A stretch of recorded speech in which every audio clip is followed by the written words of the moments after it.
नमस्कार, बहुत स्वागत है आपका लोकतंत्र में। आपके साथ मैं हूं शुभम सिंह। आज हम बात करेंगे भारत चीन के बीच तनातनी की। एलएसी पर दोनों देशों की सेना की तैनाती है। हम बात करेंगे चीन के विस्तारवादी नीति की। बात करेंगे कि आखिर चीन को आपत्ति क्यों है और क्या आपत्ति है कि भारत अपने इलाके में सड़कें बना रहा है। पूरे विश्व में कोरोना फैलाने वाला चीन अपनी मनमानी से बाज नहीं आ रहा है। खुद अपने सीमा पर अच्छी सड़कें बनाने वाले चीन को भारत का विकास दिखा नहीं जा रहा है। सीमा पर भारत सड़कें बना रहा है तो चीन को दिक्कत हो रही है। सीमा पर भारत और चीन के बीच माहौल गरमाया हुआ है। इस बीच कांग्रेस पार्टी के नेता राहुल गांधी ने भारत सरकार पर निशाना साधा है। राहुल गांधी ने पूछा है कि क्या भारत सरकार इस बात का भरोसा दिला सकती है कि भारतीय जमीन पर एक भी चीनी सैनिक ने प्रवेश नहीं किया है।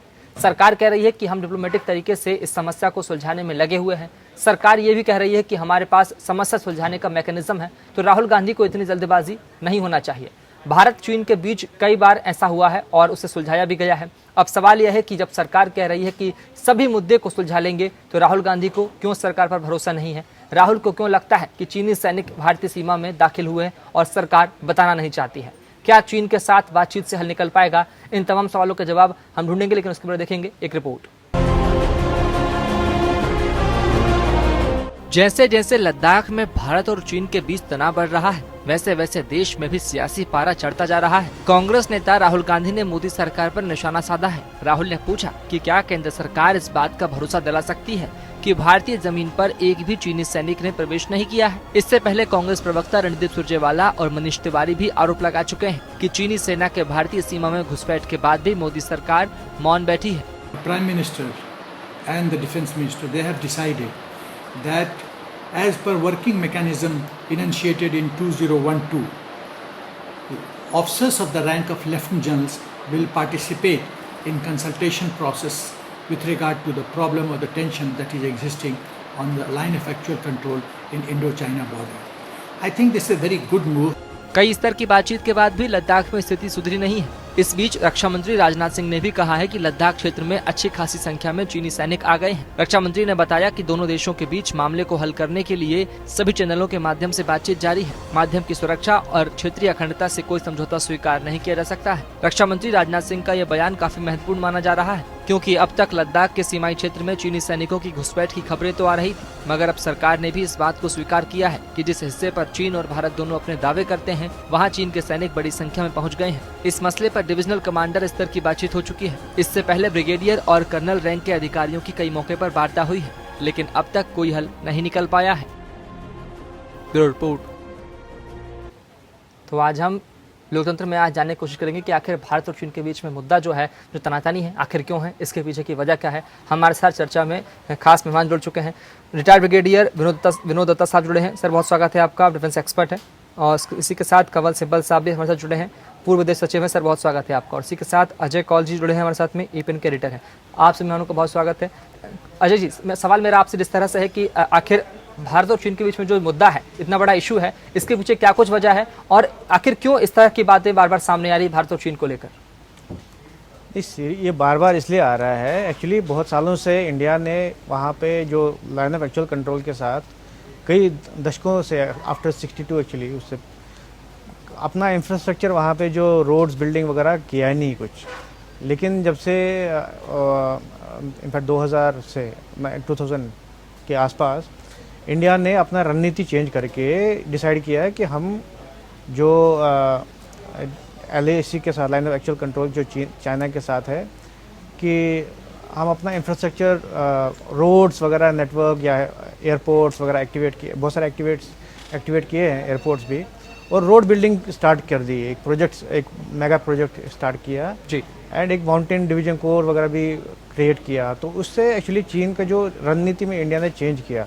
उससे पहले ये माना जाता था, इंडिया में ये स्ट्रेटजी थी कि भाई अगर हम रोड्स डेवलप करेंगे तो LAC के पास, लाइन ऑफ एक्चुअल कंट्रोल के पास, तो जो 62 का फोबिया था कि वो चीनी उसको यूज़ करके इंडिया में आ जाएंगे। बट वो स्ट्रेटजी जब चेंज हो गई तो इंडिया ने रोड बिल्डिंग का एक मेगा प्रोजेक्ट स्टार्ट किए, तो उसकी वजह से चाइना थोड़ा तनतनाया या मतलब इरिटेट हुआ, या आप बोलिए कि उनको लग रहा है कि यहाँ पे इंडिया का ये क्यों कर रहे हैं।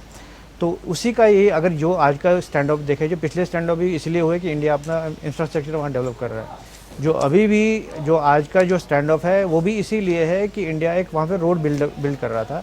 तो चाइना ने ऑब्जेक्ट किया, बस उसी से ये शुरू हो गया और अभी चल रहा है ये। अगर सिबल साहब जुड़ गए क्या हमारे साथ? सिबल जी, सवाल मेरा हमारा आपसे है कि जिस तरह से आखिर चीन और भारत के बीच में जिस तरह की तस्वीरें सामने आ रही है, जो सवाल खड़े हो रहे हैं आखिर तनातनी को लेकर, इसके पीछे क्या कुछ वजह है, कितना बड़ा इशू है ये? सिबल साहब, माफी चाहेंगे, सिबल साहब से हमारा संपर्क नहीं हो सका है। दत्ता साहब, सवाल मेरा आपसे है कि जिस तरह से चीन और भारत के बीच में ये जो तनातनी का माहौल है, ये कितना बड़ा मुद्दा है, आखिर इसके पीछे वजह क्या कुछ है? देखिए, ये जो इनकर्शन हुआ है, जो चाइना ने किया है जी, ये कोई मामूली इनकर्शन नहीं है और ना ही ये कोई लोकल एक्शन है, क्योंकि करीब 2000 के करीब ट्रुप्स अगर 1 से 3 किलोमीटर तक अंदर सीमा के आ जाते हैं जी, और इस तरह से टैंक्स लगा लेते हैं या अपना डिगिंग शुरू कर देते हैं या बंकर बनाना शुरू कर देते हैं, तो ये चीन एक सोची समझी हुई रणनीति के हिसाब से कर रहा है जी।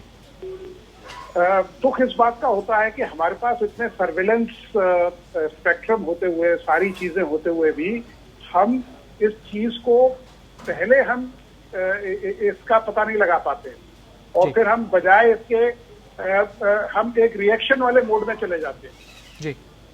हाँ, हालांकि हमारी जो प्रेजेंस है 14 कोर इलाके में और जो लद्दाख में है वो काफी अच्छी है और हमारी पोजीशन काफी संतोषजनक है उस एरिया में।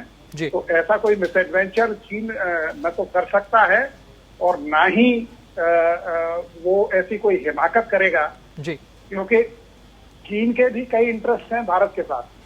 देखिए, चीन ये चाहता है कि अगली जो सेंचुरी है वो चीन की हो और एशिया में उसका वर्चस्व हो, लेकिन एशिया में उसका वर्चस्व भारत के साथ मिलकर ही हो सकता है, भारत के बरखिलाफ जाके नहीं हो सकता। तो चीन ये समझता है, इसलिए देखिए पहली बार चीन ने इस तरह का कोई डिप्लोमेटिक स्टेटमेंट दिया है जिसमें ये कहा गया था कि हम इसको डिप्लोमेटिक लेवल पे या सीनियर चाहे वो brigadier to brigadier level talks हो या general to general level talks हो, उसके ऊपर इसको हम खत्म कर लेंगे। इससे दो चीजें जाहिर होती हैं, एक तो चीन की यह मंशा जाहिर होती है कि भाई चीजें अब आपके आपे से बाहर हो रही हैं और they can take an ugly turn, तो उन्होंने एक स्टेटमेंट जारी कर दिया। दूसरा, वो ये नहीं चाहता कि इसको लेके भारत के साथ वो बिल्कुल आमने सामने आ खड़ा हो और उसके लिए, क्योंकि देखिए पोस्ट पैंडेमिक इस कोविड-19 के बाद चाइना को एक ऐसे टेस्ट बेड पे रखा जाएगा जिसमें चाइना के लिए अपने आप को बचा के निकलना मुश्किल हो जाएगा। निकल तो जाएगा लेकिन उतना आसान नहीं रहेगा, क्योंकि देखिए अमेरिका आजकल जो कोल्ड वॉर चल रहा है वो चाइना और अमेरिका के दरमियान चल रहा है।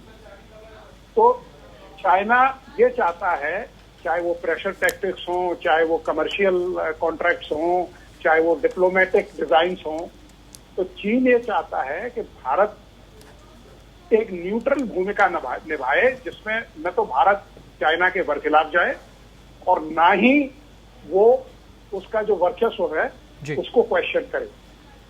क्या दत्ता साहब जी जी जी अपना जवाब जारी रखें। सिबल साहब, mister Kamal Sibal, are you there? माफ चाहेंगे, सिबल साहब अभी हमारे साथ नहीं बन पाए हैं। दत्ता जी, सवाल मेरा आपसे इस तरह से है कि क्या भारत और चीन के बीच बातचीत करने से हल निकल सकता है इस समस्या का? अब देखिए, क्यों नहीं निकल सकता। पहली चीज तो मैं आपको ये बता देना चाहता हूं कि देखिए जो पहले जो बाउंड्रीज हमारी थी जी, जो आप ये देखिए, जो भारत का मानना है, भारत मानता है जॉनसन लाइन वो भारत उसको तरजीह देता है जो 1865 में डिसाइड हुई थी। चाइना जो मैकडोनल्ड लाइन है 1899 में जो डिसाइड हुई थी वो उसको मानता है। तो पहला डिस्प्यूट तो यहाँ से है। दूसरा, आप देखिए जो ग्रेट ब्रिटेन और तिब्बत के में एक संधि हुई थी 1914 में, तो उसमें ये जो इसका लीगल स्टेटस है जिसको मैकमोहन लाइन कहते हैं, जो ब्रिटिश एक एडमिनिस्ट्रेटर थे हेनरी मैकमोहन, उन्होंने उसकी मध्यस्थता की थी। तो जो ये डिस्प्यूट है ये उस जमाने का है जब साइंस और टेक्नोलॉजी इतनी एडवांस नहीं थी, जो हमारी कार्टोग्राफिक नॉलेज है वो भी इतनी ज्यादा नहीं थी, जो एरिया थे वो इनएक्सेसिबल थे। तो ये सब एक अप्रोक्सीमेशन पे ये सब चीजें डिसाइड हुई। आज की तारीख में हमारे पास इस तरह की टेक्नोलॉजी उपलब्ध है जहां दोनों देश मिलके ये डिसाइड कर सकते हैं कि ये हमारी जो बाउंड्री है वो इस एरिया से गुजरेगी और ये एरिया हमारा होगा, ये आपका होगा। लेकिन न कोई इस तरह की चाह दोनों देशों में है और दोनों जो हुकूमतें हैं वो ये नहीं चाहती कि इसका कोई समाधान निकट भविष्य में निकले। उसके दो कारण। पहला कारण ये है कि कोई भी देश डिप्लोमेटिक तरीके पे या इंटरनेशनल या बैनुल अक़वामी पॉलिटिक्स पे ये नहीं चाहता कि भाई अननेसेसरली किसी के साथ यू गेट इनटू कन्फ्रंटेशन। और इस तरह के जो इंकर्शंस हैं, अगर आप देखें कि हर साल करीब 300 सवा 300 इंकर्शंस होते रहते हैं। पिछली साल कुछ ज्यादा हुए। तो हमारे अंदर अगर ये गवर्नमेंट में कोई पॉलिटिकल विल है, दोनों गवर्नमेंट्स की बात कर रहा हूं मैं, तो इस चीज को सुलझाया जा सकता है। इसको एक ऐसे कंक्लूसिव एंड पर लाया जा सकता है जहां इस तरह की कोई समस्याएं न रहें। ठीक है, बिल्कुल जी जी। हमारे साथ कबल सिब्बल साहब जुड़ चुके हैं। सिब्बल साहब, जिस तरह से चीन और सिब्बल साहब सुन पा रहे हैं आपको? सिब्बल साहब, आवाज पहुंच रही है आप तक? हाँ, बहुत पहुंच रही है जी। अजय जी आपसे सवाल करना चाहते हैं सिब्बल साहब। जी Sibal ji, welcome to the program. Ajay Kaul बोल रहा हूँ। Can you hear me? Sibal साहब, can you hear me? I can. अच्छा, मैं पूछना चाहता, हाउ सीरियस इज द जो स्टैंड ऑफ है अभी, military stand off between the two countries, how serious is it? How do you see it? Serious है, क्योंकि उनके 4-5 हजार हमारी भी 4-5 हजार है वहाँ, आर्टिलरी भी है वहाँ, हमारे पर्सनल भी ले आए हैं अपनी तरफ से में, और वहाँ अपने आप को टिकट भी कर लिया है।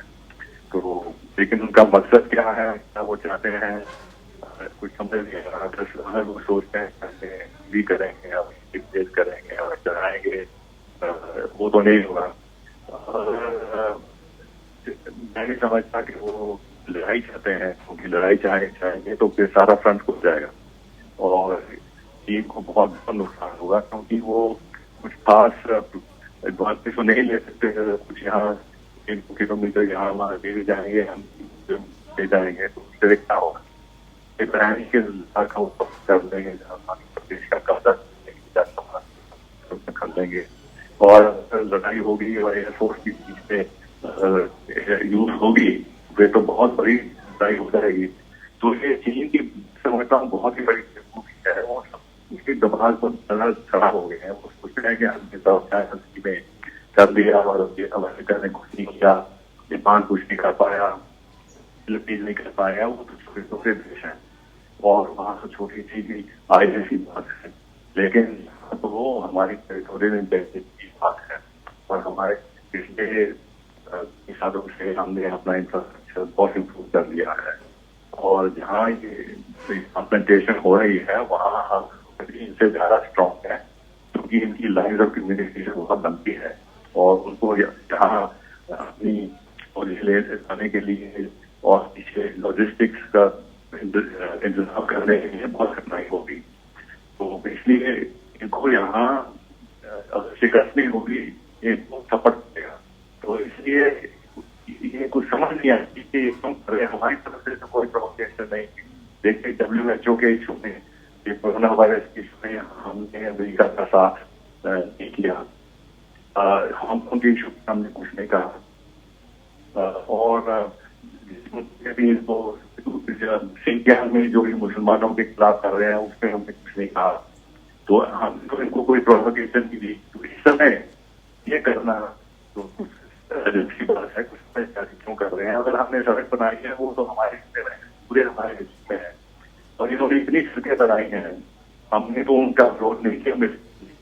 तो वैसे भी नहीं किया क्योंकि वो अपनी तरफ से इंफ्रास्ट्रक्चर इंप्रूव कर रहे हैं, तो उसमें हम नजरअंदाजी कर सकते हैं। लेकिन ये चाहते हैं कि हमारी तरफ हम अपना इंफ्रास्ट्रक्चर इंप्रूव करें। लेकिन एक आर्टिकल है जो हमने 2005 में हमने एग्रीमेंट की थी डिस्प्यूट, उसके आर्टिकल ने साफ लिखा है principle of equal and mutual security. और 2013 की जो एग्रीमेंट है उसके फिर ये रिपीट किया गया है principle of equal and mutual security. Equal security कैसे होगी? वो अपना इंफ्रास्ट्रक्चर डेवलप कर रहे हैं, हम ना करें आपकी तरफ से। तो ये चीन तो बहुत ही प्रोस्पेरस कंट्री है, वो साइन भी कर सकते हैं। चीन में उनको कोई इरादा नहीं है कि भाई जब उनको लगे कि भाई एग्रीमेंट होना है वो तोड़ सकते हैं। तो ये बड़ा अजीब सा मुल्क है और अब आपकी जो रवैया है इनकी तरफ पूरा बदलना चाहिए और अपनी हमारी ऑप्शन है उनको इंक्रीज करना चाहिए।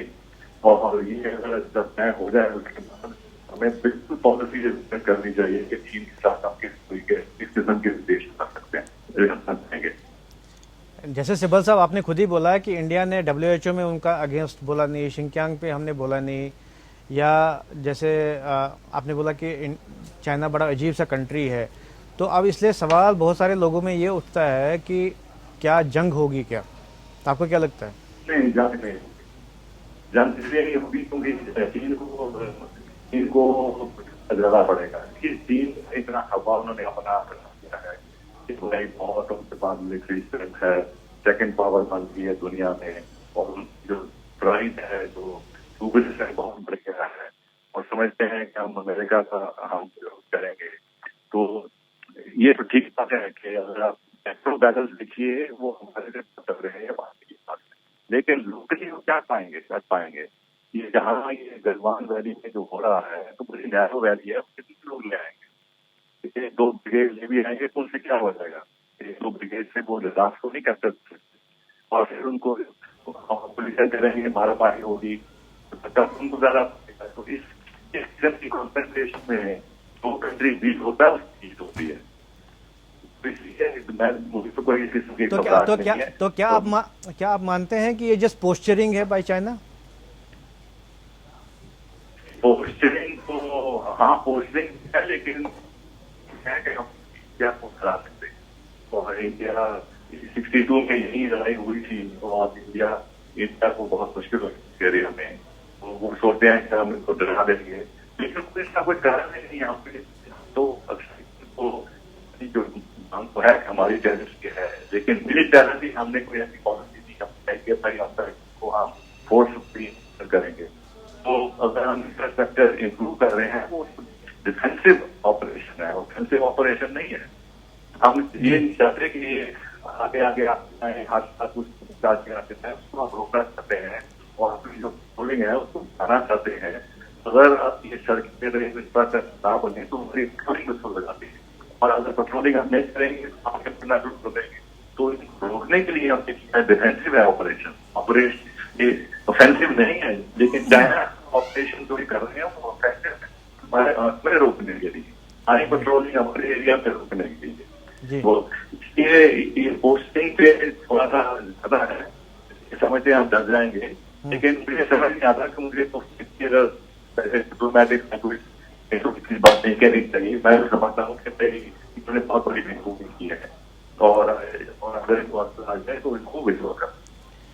अच्छा, ब्रिगेडियर दत्ता से पूछना चाहूँगा मैं। ब्रिगेडियर साहब, अभी जैसे सिब्बल साहब ने बोला है कि उनको चाइना को लगता है हम डर जाएंगे, तो 1962 का जो फोबिया है इंडिया में कि जब हमको बड़ा वे हैव टू फेस रिवर्सेस, तो वो फोबिया अभी है या नहीं है इंडिया में? नहीं, सवाल ही पैदा नहीं होता। वो सन 62 वाला फोबिया तो there is no question. Today's army is much better prepared, it is a very formidable force. और जो इंडियन आर्मी की अपनी तैयारी है, जो अपना फोर्स स्ट्रक्चरिंग है और जो हमारा जो इस तरह का डिप्लॉयमेंट है वो कहीं बेहतर है। अब वो वाली सन 62 वाली बात नहीं रही है कौल साहब। अभी तो चाइना भी ये समझता है इस बात को लेकिन जैसा सिब्बल साहब ने भी बताया कि नहीं, मैं तैयारी की बात नहीं कर रहा हूँ। India is very well prepared army. In fact तब भी इनफैक्ट 62 में भी कहा जाता है कि India had lot of resources which were not used in the war. But मैं माइंडसेट की बात कर रहा हूँ।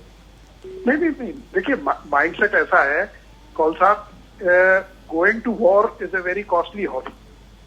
ये कोई मतलब आजकल वो पुराने जमाने की जंग तो है नहीं जी। आजकल जिस तरह का असला आपके पास है, जिस तरह का एमिनेशन है, जिस तरह का इक्विपमेंट आपके पास है और जिस तरह का एक्सप्लॉयटेशन उस इक्विपमेंट का वॉर में होगा और जिस तरह के डैमेजेस जो कोलेटरल या जो आपके सामरिक तौर पे जो डैमेजेस होंगे वो इतने ज्यादा होंगे, they have increase exponentially that both the countries, leave aside India, even China can not afford it.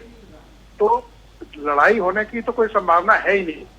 दूसरा, इस तरह के जो डिफेंस पोस्चर्स हैं, ये इस तरह की हरकतें होती रहती हैं। और दूसरा ये रहता है कि भाई देखिए, जो हमारी 3000 करीब 800 किलोमीटर लंबी बाउंड्री है, तो फिजिकल डोमिनेंस तो पॉसिबल है नहीं। तो इस तरह की जो पेट्रोल्स वगैरह हैं वो जाती रहती हैं, और जब वो पेट्रोल्स जाती हैं तो इस तरह के जब इंकर्शंस देखती हैं तब थोड़ा सा उस पर पहले तो उस पर लोकल एक्शन शुरू होता है, फिर वो फॉर्मेशन लेवल पे उसका लेवल रेज किया जाता है, फिर वो नेशनल लेवल पे आता है। तो इस तरह की जो चीजें हैं वो सारे अभी जो ऑप्शंस थे फॉर्मेशन लेवल वगैरह के वो सब एग्जॉस्ट हो चुके हैं।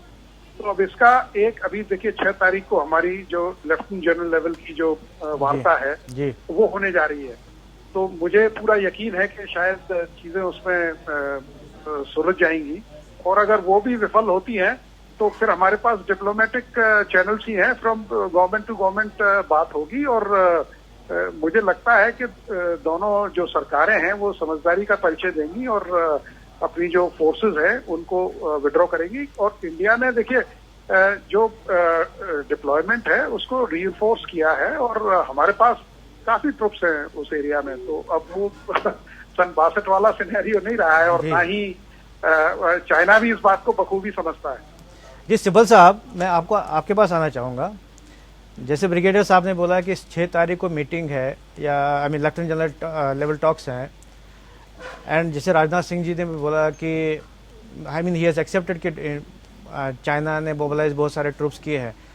एंड वी हैड 2005 में वी हैड साइन वो गाइडिंग प्रिंसिपल्स का एक एग्रीमेंट साइन किया था। So what happens to that, and how hopeful are you about the talks, जो lieutenant general talks level talks होने वाले हैं 6 तारीख? ये तो 2005 के एग्रीमेंट है और 2013 के एग्रीमेंट है, उसको चाइना ने पूरी वायलेट किया है।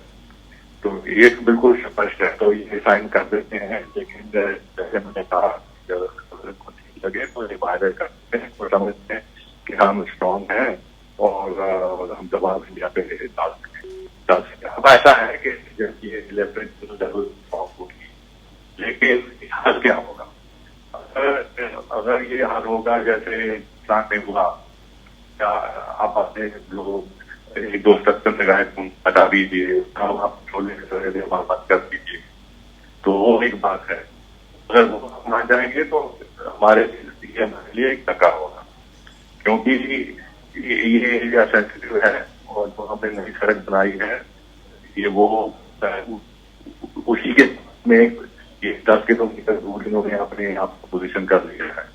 तो जो इनकी जो रियल पोजिशन थी कहाँ से आगे आए हैं, उनको यहाँ वहां वापस जाना पड़ेगा। और अगर ये कहेंगे कि अगर आपकी वो तो हो नहीं सकता। तो ये जो स्टेटस को एंट्री की बात होती है, जो आगे भी स्टेटस को एंट्री की बात होती थी एक सोल्यूशन निकालने के लिए, वो यहाँ उस तरीके से नहीं हो सकती, क्योंकि इंडिया अपनी कैपेसिटी से नहीं पीछे जा सकता। और ये सेंसिटिव एरिया है, ये चीन बहुत आगे बढ़ गया है, इनको वापस जाना पड़ेगा। तो इसकी बड़ी कठिनाई होगी कि किस पे ये इसको रिजॉल्व किया जाए और पोजिशन आगे थी उसको रिस्टोर किया जाए, और कितना पीछे जाएगा इसके ऊपर काफी चर्चा होगी। अगर चीन ने ये कदम उठाया है, वो चाहेंगे कि उनका लॉस ऑफ फेस हो, इनका ना ज्यादा नहीं, लेकिन इनको धक्का मार के पीछे कर दिया, वो इनको मानने को तैयार नहीं होगी। इसलिए मुझे लगता है टॉक्स तो होंगी, लेकिन ये चलेगा, कुछ और महीने चलेगा। ये हो भी सकता है कि समर चले, ये भी हो सकता है। देखिए सिब्बल साहब, जैसे अभी डिफरेंसेस ऑफ परसेप्शन है एलएसी कहाँ पे है। सो अब चाइना बोलता कि चाइना नहीं, बड़ी गलत है ये, हम भी बड़ी बेवकूफी कर रहे हैं, एलएसी कहाँ है, एलएसी कहाँ है। ये देखिए 1959 में नहीं मैं अपनी सर मैं अपना नहीं बोल रहा हूँ, जो गवर्नमेंट ऑफ इंडिया बोलती है has been maintaining. In fact Rajnath Singh भी ये कह रहे हैं कि there is a difference of perception. मैं उसी का जवाब दे रहा हूँ कि 1959 में इन्होंने लाइन हमें फॉर्मली दी थी। अच्छा, वो क्लेम बहुत पीछे है। 1962 जब हमारी शिकस्त हुई तो ये अपनी क्लेम लाइन से बहुत आगे बढ़ चुके हैं। तो जिस जगह 1962 में आए थे वो एंटी क्लेम लाइन, लेकिन ये शरारत ये करते हैं कि वो पते नहीं है और नया पे क्या है, मेरी 1962 पोजिशन क्या है बता। तो इसलिए ये कहाँ भी आगे आ सकते हैं, कह सकते हैं कि ये हमारे कंट्रोल में है, क्योंकि वहाँ परमानेंट लोग बैठे नहीं। तो इसलिए ये कहना कि भाई प्रोफेशनल डिफरेंट है, ठीक है, मैंने इसके ऊपर आपत्ति काफी की है कि आप क्यों ऐसा करते हैं। आप कहिए कि ये हमारी लाइन है, ये हमारी लाइन है, बस ये क्यों कहना कि उनको हाफ जस्टिफिकेशन देते हैं। चीन ने कभी नहीं ये कहा, कभी नहीं कहा कि डिफरेंट लाइन अप कर, कभी नहीं कहा। वो इसलिए लेकिन नहीं, हमारी ये हमारा हिस्सा है, हमारे कंट्रोल में है। लेकिन हम इस तरह उस तरह की करते हैं, ये कुछ स्ट्रैटेजी नहीं है। लेकिन अब हम इतने सालों से ये कह रहे हैं तो अब मुश्किल हो गया है कि गवर्नमेंट को विड्रॉ करना। लेकिन ये हमें बिल्कुल ध्यान आना चाहिए, जो हम चाहते हैं हमारा कंट्रोल है, वही हमें अपना इस करना चाहिए। ये हमारा एरिया है, कोई डिफरेंट परसेप्शन नहीं। उनकी परसेप्शन होते हैं, हमारी परसेप्शन जो है वही परसेप्शन है। नहीं, वो तो परसेप्शन, वो तो आपका बात सही है कि हमको बोलना चाहिए कि ये हमारी लाइन है, ये लाइन है, बट वो that has not been demarcated and that is why government of India का भी कहना है कि इसलिए ट्रांसग्रेशन इस तरफ उस तरफ होते रहते हैं। Sometimes we do it, sometimes they do it. That's because of differences of perception where the LAC is. देखिए कभी चीजें अच्छा है, आप मुझे से बताइए, क्योंकि हम कभी करते हैं तो डिफरेंट नहीं कहते। वो तो हमेशा कहते हैं कि इंडिया एग्रेशन कर रहा है, इंडिया आगे बढ़ रहा है, या उनकी करेंसी इंप्रूव कर रहा है, तो उनको इसके से एडवांटेज है। हाँ, इस तौर पर समझ सकता हूँ कि हाँ, लेकिन वो लैंड करती है जहाँ पेट्रोलिंग करें ना पेट्रोल करें। जी जी, नैरो स्लिप होनी चाहिए। ये नहीं कि वो 20-40 किलोमीटर होके कभी क्या नहीं, नैरो स्लिप होनी चाहिए। सो मेरा ये क्वेश्चन है कि क्या एक वहां पे डीमिलिटराइज करना will be may be acceptable solution to both sides? Demilitarise कैसे कराएंगे? इस बारे में I mean, somebody स्ट्रॉन्ग है, उनके कब्जे में है, पाकिस्तान के साथ बड़े रिश्ते हैं, उनको वो आउट कर रहे हैं। पाकिस्तान टेररिज्म हो रहा है, आपस में कलूजन कर रहे हैं। तो हाँ, बॉर्डर पे हद तक principle of equal and mutual security demilitarisation हो सकते हैं। लेकिन देखिए 1996 में ये जो कॉन्फिडेंस बिल्डिंग बिल्स थे, उसमें इस बात है कि हम एक्सपेंड करेंगे, एक दूसरे को बता देंगे 5 किलोमीटर दूर हमारी एयरपोर्ट नहीं जा सकती। इसलिए हमने एग्रीमेंट की हुई है, इसकी बात नहीं है। लेकिन इसके अलावा तभी होगा, एक तो on principle of equal and mutual security, और दूसरा हम क्या कर सकें कि भाई हम एग्रीमेंट करेंगे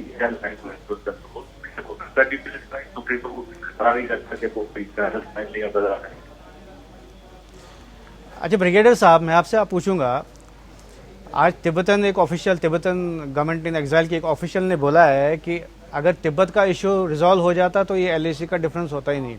तो ये राइट टाइम है तिब्बत का इशू भी सॉल्व किया जाए इंडिया और चाइना के बीच में। How do you see it?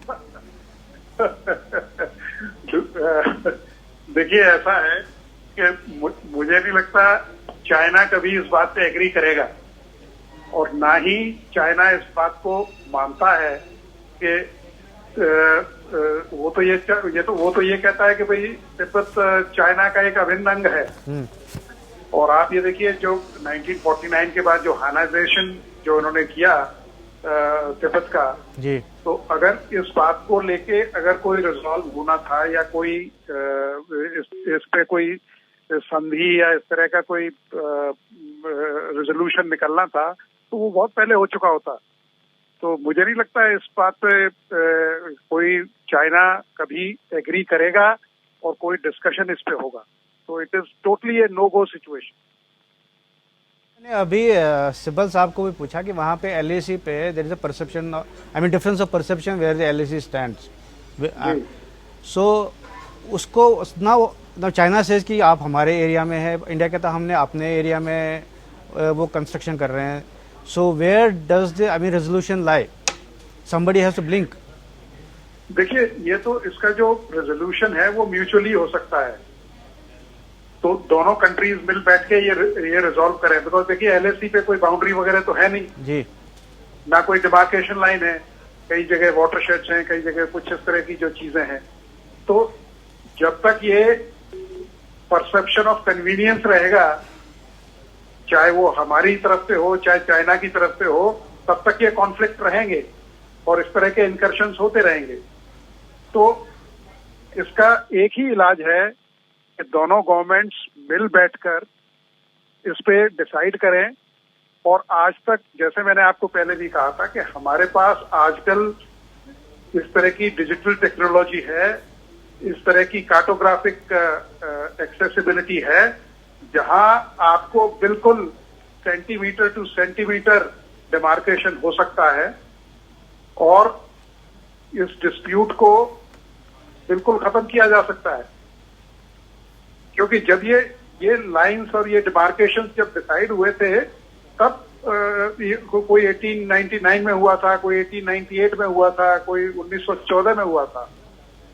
तो इस तरह की जो चीजें हैं वो आज की तारीख में बिल बैठ के government to government level talks पे खत्म हो सकती हैं और इनका एक पीसफुल जो सोल्यूशन है वो निकल सकता है, बशर्ते दोनों देश इसको चाहें। सिब्बल साहब, I want to ask you, America is taking a lot of interest lately. कल ट्रम्प साहब और PM साहब की बात भी हुई, उसमें भी ये इशू आया। वहाँ पे I mean congressman are raising this issue, foreign committee के chairman also has raised this issue, I mean attacking China. So how do you see this? China taking, I mean US taking a lot of interest. देखिए उनको तो हम रोक नहीं सकते, लेकिन ये हमें कुछ खास मदद नहीं, इससे हमें नुकसान ही है, कोई फायदा नहीं। क्योंकि चीन को फिर ये आर्गुमेंट मिलेगी कि अमेरिका शरारत कर रहा है, अमेरिका इंडिया को इनकरेज कर रहा है। अगर इंडिया स्ट्रॉन्ग स्टैंड ले रहा है उनको, तो उनकी ये सोच होगी कि भाई अमेरिका हमें शय दे रहा है। तो अमेरिका को हमें बिहाइंड द सीन सपोर्ट देनी चाहिए, जो भी देना चाहते हैं, स्पेशली सैटेलाइट्स के थ्रू जो मूवमेंट इनकी है, ये है वो है, जो भी कर सकते हैं। अगर कोई हमें किसी टेक्नोलॉजी की जरूरत है वो दे सकते हैं, लेकिन पब्लिकली जो ट्रंप ने कहा वो ठीक नहीं था। वो ये मीडिएशन आर्बिट्रेशन की बात बिल्कुल गलत है, और आर्बिट्रेशन का तो मीनिंग ही बिल्कुल गलत है। आर्बिट्रेशन का तो ये मतलब है कि हम न्यूट्रल हैं।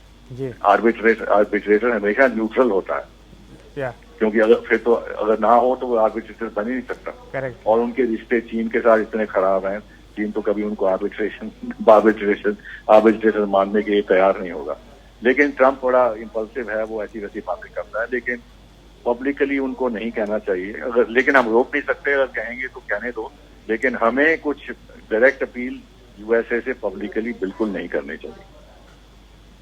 इनफैक्ट चाइना ने, चाइनीज ऑफिशियल जैसे होता है, आपको पता है कि वो ग्लोबल टाइम्स के थ्रू वो जो प्लांट होते हैं कि India should not fall into the trap of America, उन्होंने ऑलरेडी बोला है। ये हंसने की बात है। अभी उनकी मुश्किल हुई है यूनाइटेड स्टेट्स के साथ, लेकिन उनके देखिए रिश्ते कितने थे यूनाइटेड स्टेट्स। अभी भी उनके जो रिश्ते USA से हैं हमारे से बहुत ही गंभीर हैं। उनकी ट्रेड देखिए कितनी है एक दूसरे के साथ, और सिर्फ ये नहीं, देखिए अमेरिकन कंपनीज वहाँ कितनी प्रेजेंट हैं, और जो चाइनीज स्टूडेंट्स भी यूनाइटेड स्टेट्स में देखो कितने हैं।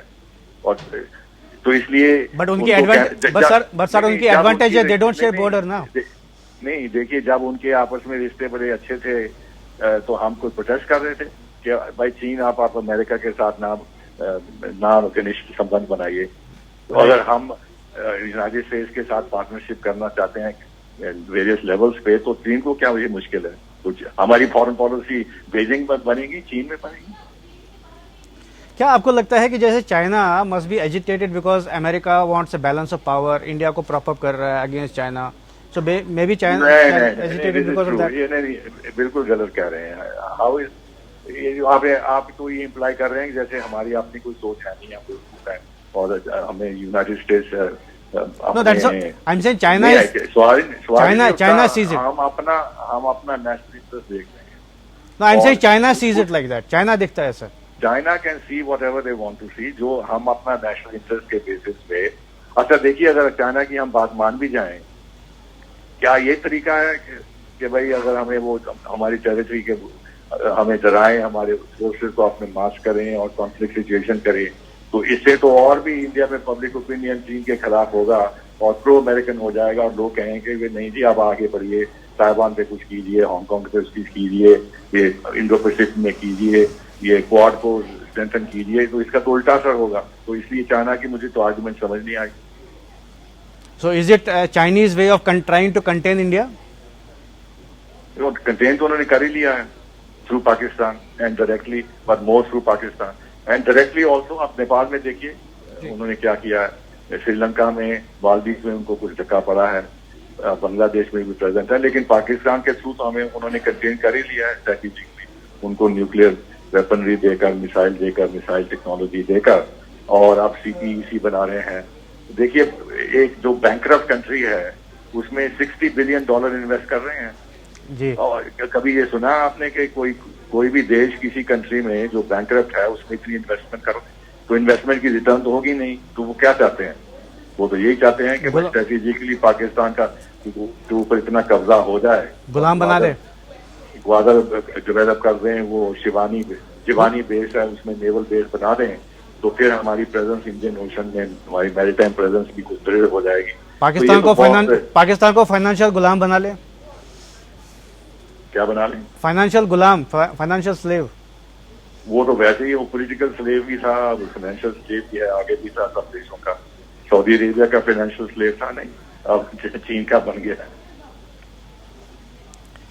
अच्छा ब्रिगेडियर दत्ता, हम जैसे चाइना यहाँ पे इंडिया के साथ तो कर ही रहा है border dispute, but it's not confined to India border. They are doing so much in South China Sea also. उनके वियतनाम के साथ प्रॉब्लम है, या ताइवान के कुछ islands I think they are going to usurp. तो how do you see this expansionist designs of China?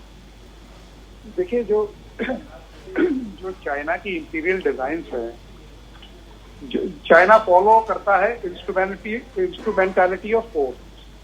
जो पिछले दशक में आप देखिए, जो साउथ चाइना सी में जो चीन की प्रेजेंस है वो काफी बड़ी है, और जैसा आपने खुद ही बताया कि भाई वियतनाम को वो आंखें दिखा रहा है, फिलीपींस को वो कुछ समझता नहीं है। आप ये देख लिए, जो आपकी जो स्पार्टली आइलैंड थी, उसको एक अलग से उन्होंने डिस्ट्रिक्ट घोषित कर दिया गया है। उसके बाद वो एक air defence identification zone ADIZ South China Sea में उसने बना दिया है। तो जो सदर्न थिएटर कमांड है चाइना की, वो एक वेल थॉट आउट और डेलिब्रेट एक्सपेंशनिस्ट पॉलिसी के मद्देनजर काम कर रही है। आप ये देखिए कि जो पर्ल ऑफ स्ट्रिंग्स है, जैसा अभी सिब्बल साहब ने बिल्कुल ठीक बताया था, कि आप ये देखिए वहां से स्पार्टली आइलैंड से आप देखिए हम्बनतोटा श्रीलंका में, आपका ग्वादर पोर्ट आप देखिए, जो हम उसको सिर्फ एक ही चीज की धमकी देते थे कि भाई इंडियन ओशन रीजन से जो भी आपका जो तिजारती जो आपके जहाज निकलेंगे हम उनको चोक कर सकते हैं। तो उसने क्या किया है कि उसने जो आपका CPEC है, या जो आपका जो काराकोरम हाईवे है, उसको बिल्कुल लिंक कर दिया चाइना के साथ। तो उसे कोई जरूरत ही नहीं है। आप ये देखिए, काराकोरम हाईवे है जो हसन अब्दाल से लेकर चीन के बॉर्डर तक है, बिल्कुल फ्री रनवे है उसका, it is like a free way. दूसरा आपकी जो शिनजियांग जो रेलवे लाइन है, जो काशगर इकोनॉमिक जोन है जिससे जाके मिलती है, और अभी जो एक हाइडल प्रोजेक्ट पीओके में चाइना बना रहा है जी। इंडिया ने हालांकि उसका प्रोटेस्ट किया है, लेकिन चाइना ने उसके ऊपर कोई टिप्पणी नहीं की है, कोई कमेंट्स नहीं किए।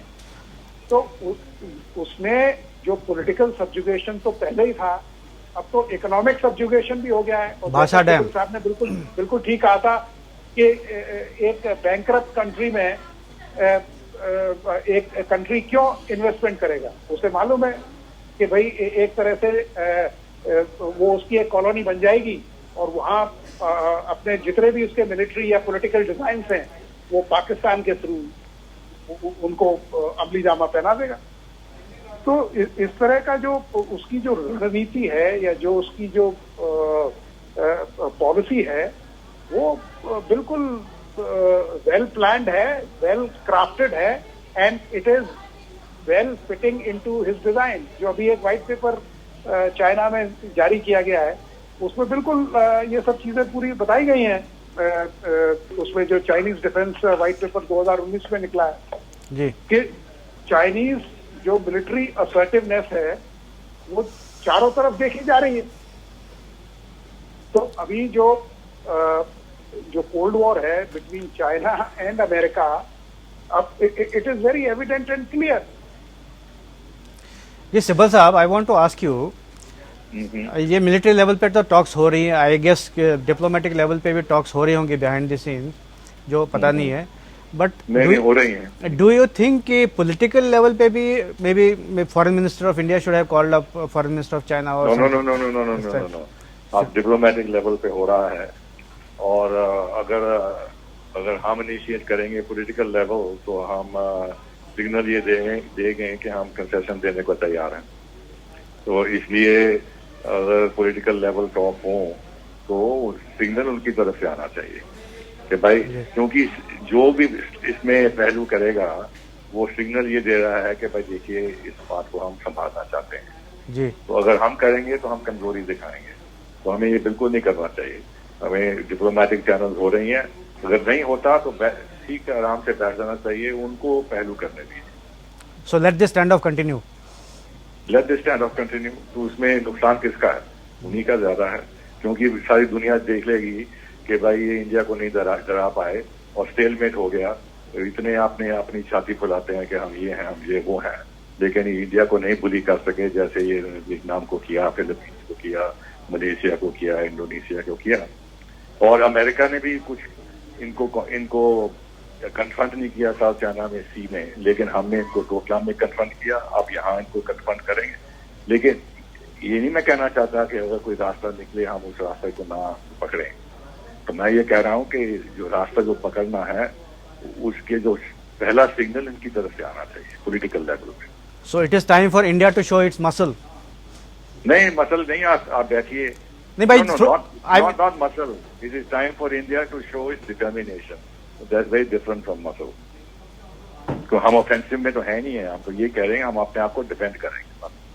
नहीं, defensive muscle may be by mobilising whatever resources we have, so that is showing muscle. नहीं, because they have confronted us with this, otherwise हमें क्या जरूरत थी? जी, they have created this situation. Yeah. So they have created situation, so we take you on. Not take you on, आप तो बड़ी we'll defend ourselves. ठीक है। दत्ता साहब, मैं जानना चाहूंगा आपसे कि क्या अब जो स्थिति भारत और चीन के बीच में बनी हुई है, क्या इन सब के बीच में मध्यस्थता का कोई रास्ता है? अगर है तो वो क्या है? देखिए, अभी सिब्बल साहब ने बिल्कुल वाजे किया है और बड़ी अच्छी तरह से एक्सप्लेन किया है कि जो अभी देखिए जो वार्ताएं चल रही हैं, पहले वो कंट्री अपने बटालियन कमांडर लेवल पे थी, फिर ब्रिगेडियर लेवल पे वार्ताएं हुई, फिर वो जनरल लेवल पे हुई, वो सफल नहीं हो पाई। अभी 6 तारीख को एक वार्ता हो रही है और डिप्लोमेटिक लेवल पे जो बातें हैं, जो डायलॉग इनिशिएट हुआ है, उसी पे चलना चाहिए। और सिब्बल साहब ने बहुत अच्छी बात बताई थी कि गवर्नमेंट को इनिशिएट नहीं करना चाहिए, अदरवाइज वी आर गिविंग, हम अपने कार्ड्स खोल रहे हैं कि भाई we want to settle scores with you. तो इस तरह के जो स्टैंड ऑफ हैं, हम लोग तैयार हैं, we are eyeball to eyeball contact में है, every activity is being monitored. तो इसमें कोई ऐसी कोई इमरजेंट सिचुएशन नहीं है। तो दोनों सेनाएं अपनी एक्टिविटीज पे वो रख रही हैं, आपके एरियल पेट्रोल्स हो रहे हैं, टेक्निकल जो आपकी जो डिजिटल सर्विलेंस है उसके थ्रू निगरानी रखी जा रही है। तो अभी हमें वेट एंड वॉच पॉलिसी रखनी चाहिए जी। और मुझे लगता है कि जिस तरह के डिप्लोमेटिक स्टेटमेंट्स चाइना ने दिए हैं, मुझे लगता है कि उन्हें अपनी गलती का एहसास हुआ है और वो चाहते हैं, और ये है कि क्योंकि चीन का एक बहुत बड़ा फुटप्रिंट है एशिया में, तो वो नहीं चाहेगा कि बिल्कुल खुल के या खुले हुए शब्दों में वो इसको एक्सेप्ट करे। बिल्कुल। तो वो कहते हैं कि समय ही सबसे बड़ी वो है, and as the time passes things will fall into slot. जी बिल्कुल, वेट एंड वॉच की अभी स्थिति है और हमें इसका ध्यान रखना होगा, हमें इस पर नजर रखनी होगी, क्योंकि जिस तरह से अब चीन की और भारत के बीच में स्थिति तनाव की है, उन सब के बीच में क्या कुछ निर्णय निकलकर सामने आता है, आने वाला वक्त बताएगा। फिलहाल बहुत शुक्रिया सभी मेहमानों का, विनोद दत्ता साहब बहुत शुक्रिया, कंवल सिब्बल साहब जुड़ने के लिए बहुत शुक्रिया। तो इस तरह से अब ऐसे में स्थिति क्या कुछ नहीं निकल कर सामने आती है, ये आने वाला वक्त बताएगा। फिलहाल वेट एंड वॉच की स्थिति हमें रखनी होगी, हमें सिर्फ नजर बनाकर रखनी होगी। इसी के साथ फिलहाल इतना ही। एपी न्यूज़ पर खबरों का सिलसिला लगातार जारी है।